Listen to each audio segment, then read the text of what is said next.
Hi guys, welcome back to my channel. If you're new here, I want to welcome you. If you're returning, I want to say thank you for your support. In today's video, I will be sharing a full dinner recipe. You can use this as a Sunday dinner idea. It will be perfect. But before we jump into the video, I want you to consider hitting the like button, subscribing, share, and leave a comment down below. Let's get started.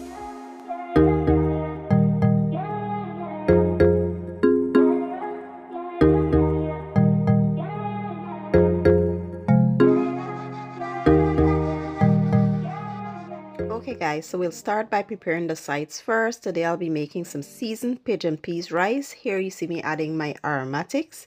Then I will follow up with some green seasoning.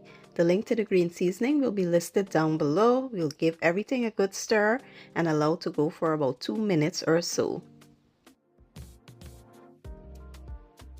Next, we'll follow up with our washed rice along with our seasonings for flavor and taste. Today I'll be using jasmine rice. This is my least favorite rice when cooking rice recipes, but this is all I had, so I had to go with it. If you have basmati rice, that's a better rice to use. We will give this a stir and allow it to toast a bit for about 4 to 5 minutes, stirring consistently. Allow the rice to fry before you add the liquids. Now in with our pigeon peas. I believe some people call it granules and the Jamaicans call it gungo peas. So we'll give that a stir and then we'll follow up with some water and coconut milk. I will also add a tad bit of brown sugar. This is optional, but it creates balance, and in my opinion the rice tastes much better. So once everything comes up to a boil or a simmer, you want to lower your heat to the lowest. You want to cover and allow this to simmer for about 20-25 minutes or so. After about 25 minutes, this is how the rice is looking. What I like to do is cover the rice, turn off the heat, and just remove the rice from that heat and allow it to sit for about, let's say, 15 minutes or so. And then I go in and start to fluff the rice.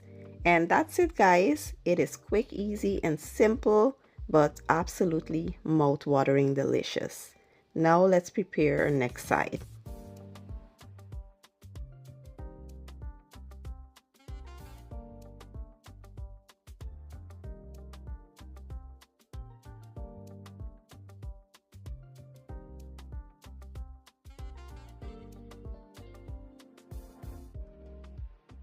Here to my preheated skillet, I will add a pinch of oil, then in with some butter, a little bit of grated garlic. Today we'll be making some asparagus. Mine is always simple, and once the garlic is cooked for about a minute or so, I go in with my seasoning and then I follow up with my asparagus. Now you never want to cook asparagus too long.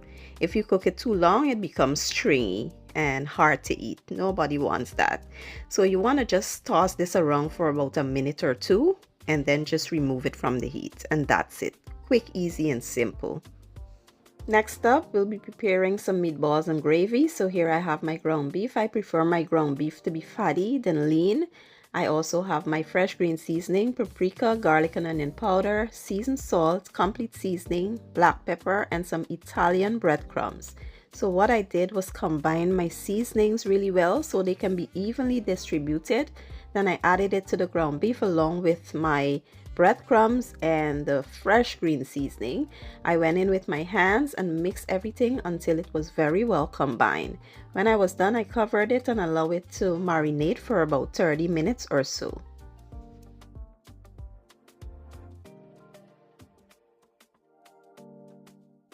Next, I have a baking pan which I went ahead and lined with foil wrap just for protection. And you want to just go ahead, grab a little bit of your meat and form it into balls. You can make it as big or as small as you like. It's up to you. I like to make mine a little bit bigger than I would like because they tend to shrink a bit. So yeah, you'll go ahead and just carry on with this process until you are all out of the ground beef.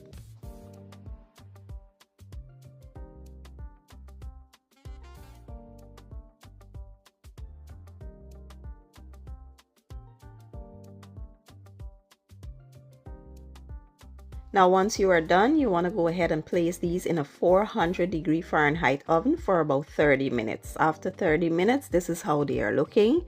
Now I like to use that same oil, so I added it to my skillet and then I added my aromatics. Today I'll be using onions, bell peppers, and garlic. Give those a good mix and allow them to soften up for about 2 to 3 minutes or so.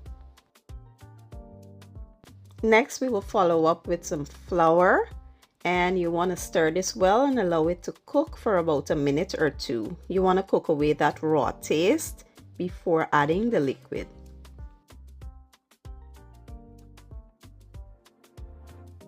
Next, we will add some beef broth. You could also use chicken broth or vegetable broth if you prefer. Any broth would be fine. Once that is added, we will follow up with our seasoning for flavor and taste. Remember, if your beef broth has sodium, you don't need to add a lot of seasoning here. After that, I added a little bit of browning sauce to give the sauce some more color. And yeah, what I did was give this a good stir and allow it to thicken nicely. Once it thickens, I then start adding my meatballs. And once they were all added, I coat them well with the gravy. Then I covered it and allow it to simmer on medium-low heat for about 8 to 10 minutes. Just in case your meatballs aren't cooked through in the oven, allowing it to simmer on the stove top will ensure that it cooks all the way through. And yeah, once my meatballs were done, this is what they were looking like. Absolutely delicious. They taste scrumptious and amazing. I can't wait for y'all to try the recipe. So that's the meatballs. This is the rice. And lastly, my asparagus. Now let me plate it up and show you guys the finished product. Now I got a request to show how I usually plate my meals. And it is very simple. I am not a professional, but I usually do what feels and looks right to me. So I place the rice into a bowl, and this is how you get that nice round shape of the rice. And you can place it any part of your plate. I will place it right there, and you never want to remove it until you are all done. So then I place my meatballs down, I add some gravy, and in with my asparagus. And like I said, the last thing you'll do is remove that bowl, and voila. You want to just clean up the edges of your plate with some clean paper towel, and that's it. Simple, guys. It's nothing complicated. So this is our dinner recipe. I hope you guys enjoy it. Give it a thumbs up, share it, and leave comments down below. I love comments. I love to respond to comments. Whenever I see them, I always respond. So yeah, and I hope you guys have a great Sunday dinner and enjoy. Bye.